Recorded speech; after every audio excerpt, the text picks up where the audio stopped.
ожидается такой же интересный мастер-класс. Каждое утро какая-то интрига живет, потому что, ну, как бы в ожидании того, что же будет, какая же тема будет затронута. Каждый раз интересно приходить на самом деле. Сегодня у нас 3-й мастер-класс по счету. Первых 2, я считаю, прошли с огромным успехом. Было интересно. Мы, наконец, смогли проявить свои таланты. Пусть пока не, наверное, на все 100%, но все же. Вось такі бойовий настрой у наших удзельнікаў перед майстар-классом. Сегодня у якости выкладчицы Наталья Войцюх, загадчица отдела вытворчасці региональных программ телерадиокомпании «Брест».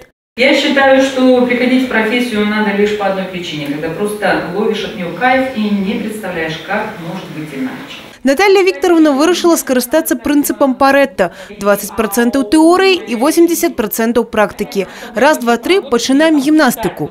Для голоса. Говорим на грудном голосе. Кладем ручку на грудь. Вот когда вы чувствуете вибрацию, когда разговариваете, вот это правильный голос. А теперь іншае практыкаванне и адпрацоўка засвоенага матэрыялу. Наталья Викторовна подрыхтовала для удзельнікаў проекта тексты, якія яны павінны прэзентаваць публіцы. Появляются новые виды услуг, внедряются новые современные банковские технологии. Удивительное сочетание врачебного профессионализма, современных методов лечения и оздоровления, а также природного богатства. Атмосфера свободы, взаимодействия и активный диалог – вот галоўныя складаючыя гэтага майстар-класса. Все по-разному реагировали. Я не скажу, что кто-то там сильно огорчался. Мне кажется, они больше прислушались. Что касаемо меня, наверное, немножко волнение взяло. Было интересно посмотреть, как на тебя реагирует зритель, о котором, кстати, сегодня говорили, когда он находится там за стеной, да, когда мы не видим их, в принципе, лично. А сейчас твои, собственно, коллеги, в будущем конкуренты, возможно, ну, смогли как-то посмотреть на себя и дать реакцию на твою начитку. Наталья делится своим опытом, это бесценно.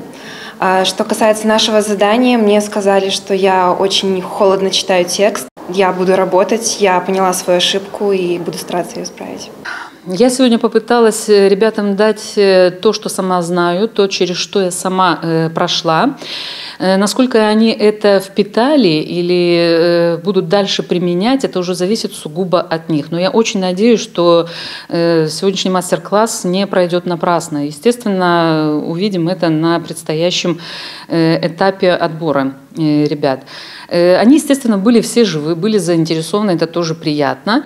А уже ў панядзелак удзельнікі пазнаёмяцца з сакрэтамі радыёэфіру і паспрабуюць сябе ў ролі діджэяў. Евгения Мороз, Сергей Матвейчук, телерадиокомпания «Брест».